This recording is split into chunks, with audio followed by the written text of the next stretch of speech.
You really are pathetic.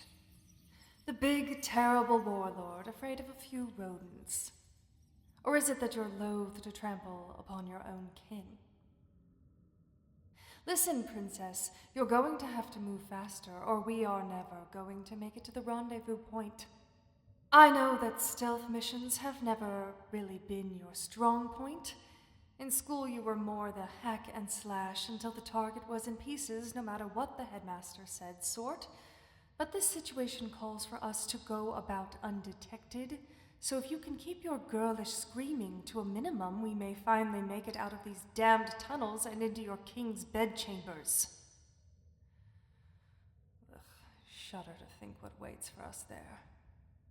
From what your intel said, we should expect to find a bevy of unenthusiastic or even unwilling, but beautiful women in various states of undress who are sure to create a commotion should we reveal our murderous intentions too soon. Why are we going with your plan, requiring me to wear this ridiculous courtesan's garment, rather than my idea of sending you in alone with a simple bottle of poison and nothing but your disgustingly convincing charm? I'll never know. You really seek to send me to the front lines of humiliation time and time again, don't you? I cannot wait to kill you.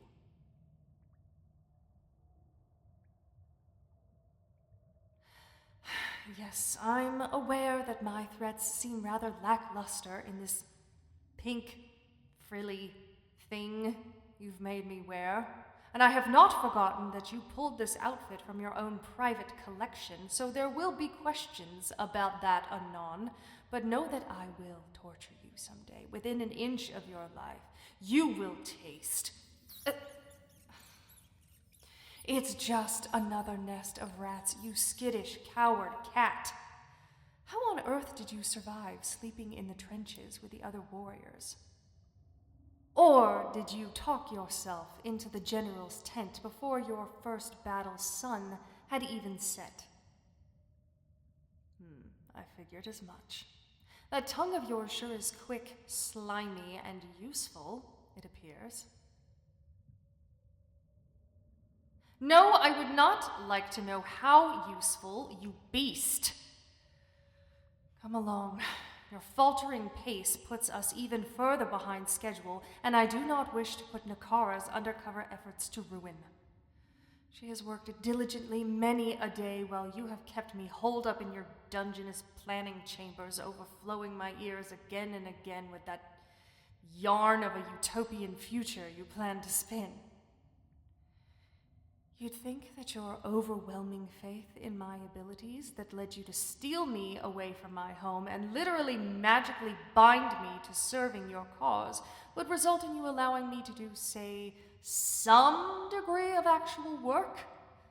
But no, you've simply asked for my feedback and opinions on plans, gazed bizarrely at me while I sleep, thinking that I don't notice, and refused to let me even approach harm's vicinity, let alone put myself in harm's way, which is, by the way, exactly what I am trained to do. So pray tell, what do you actually want me to do, if not for helping to complete this dangerous undertaking?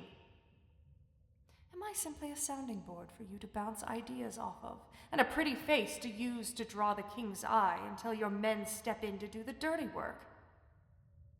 Well, I am a pretty face. Something else my people used to sing of. I am not some helpless damsel, and I am not your sidekick. So what am I, then?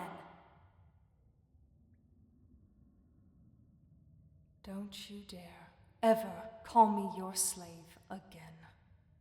I do not care that on your king's papers you are listed as my owner. No one owns me. I do as you say because I am supernaturally bound to do so, and only for the promise of your horrible demise at my hands, not because there is even a drop of obedience in me. You would think the way I speak to you would have tipped you off to that fact. And I still believe that you get some sort of sick enjoyment out of being degraded by me, because I know for a fact that you could easily muzzle me, most of the time, through mystical means, and yet you choose not to. Ergo, either you're afraid of marring my valuable face with such tools, or you enjoy being yelled at. You petulant worm.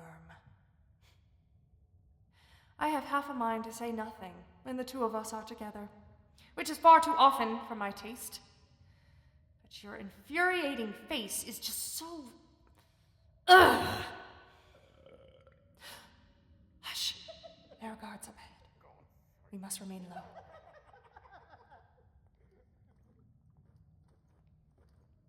Damn. When we were so close to the point where I may be switched out for the pitiable courtesan gifted from overseas. Here, into this thin crevice. They're coming this way.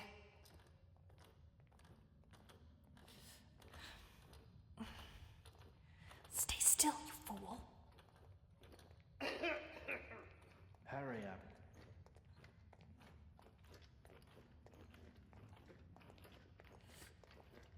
Where are your hands? Well, I don't know how placing them on the small of my back qualifies as protecting my dress from the grime of the walls. But with a man as delusional as you, who can tell where your logic lies? If only you would stop breathing here and now, not only would we avoid detection, but my day would improve considerably. Yes, I'm aware I'm drawing more attention than you are, but I just want to scratch your eyes out every moment I look at your face. There. I'll be silent now.